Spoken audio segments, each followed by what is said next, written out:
Haleluya, puji Tuhan, saudara yang diberkati Tuhan dan yang dikasihi Tuhan. Salam sejahtera bagi kita semua dalam kasih Tuhan Yesus Kristus. Puji Tuhan, di kesempatan saat ini bersama dengan saya, Pendeta Roy Kegodongan Maindoka. Kita berada dalam program bersama dengan Tuhan dalam kebenaran firman Allah. Puji Tuhan, firman Tuhan di kesempatan ini, saya rindu kita sama-sama melihat di dalam Injil Markus pasal 4 dan ayat yang ke-41. Firman Tuhan berkata, mereka menjadi sangat takut dan berkata seorang kepada yang lain, siapa gerangan orang ini sehingga angin dan danau pun taat kepadanya? Haleluya.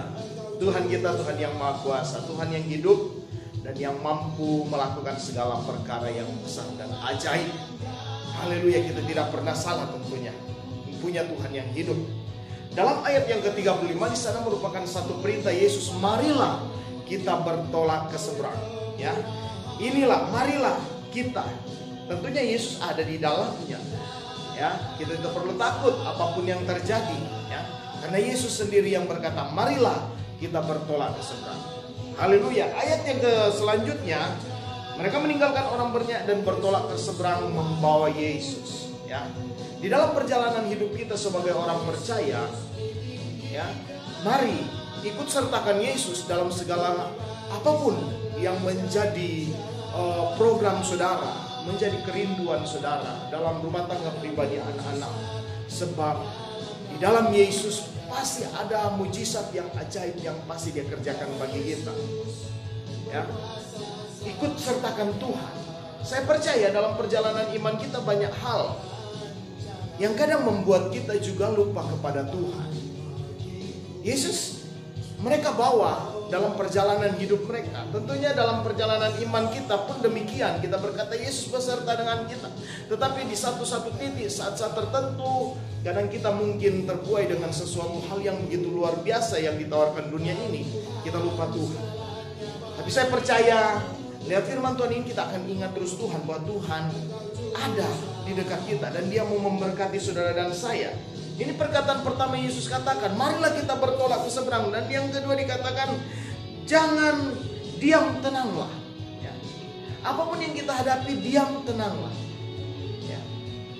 Diam bukan berarti diam pasif, tapi diam aktif, tetap punya hubungan dengan Tuhan. Tenanglah, tidak usah takut. Tuhan mampu menyelesaikan segala perkara. Tuhan mampu menyelesaikan segala sesuatu yang bagi kita tidak mungkin, tapi bagi Tuhan mungkin. Tuhan selesaikan secara sempurna, seperti halnya yang kita bisa lihat dalam peristiwa angin ribut ini. Murid-murid mereka selamat karena Yesus yang sendiri berkata, marilah kita bertolak. Dan karena kita mengajak Yesus ada bersama dengan kita dalam perjalanan iman kita, maka Tuhan akan mengambil alih dan berkata, tenanglah, diam, tenanglah, tidak usah takut. Tuhan peduli dengan saudara dan saya. Tuhan tahu keberadaan kita. Haleluya. Dan yang perkataan Yesus yang berikutnya, mengapa kamu begitu takut? Mengapa kamu tidak percaya? Sudah berapa lama kita mengiring Tuhan? Sudah berapa lama kita menjadi orang Kristen? Mari kita tetap percaya. Kita tidak pernah takut dengan apapun, karena kita percaya Tuhan ada bersama dengan saudara dan saya dalam perjalanan iman kita sebagai orang percaya. Dia akan memberkati kita di dalam segala hal. Dia akan membuat kita akan melihat kemuliaan kuasa-Nya yang tidak terbatas oleh hal apapun. Tuhan Yesus memberkati kita semua. Demikian firman Tuhan yang singkat ini menjadi berkat bagi kita untuk kemuliaan nama Tuhan saja. Immanuel, haleluya, amin.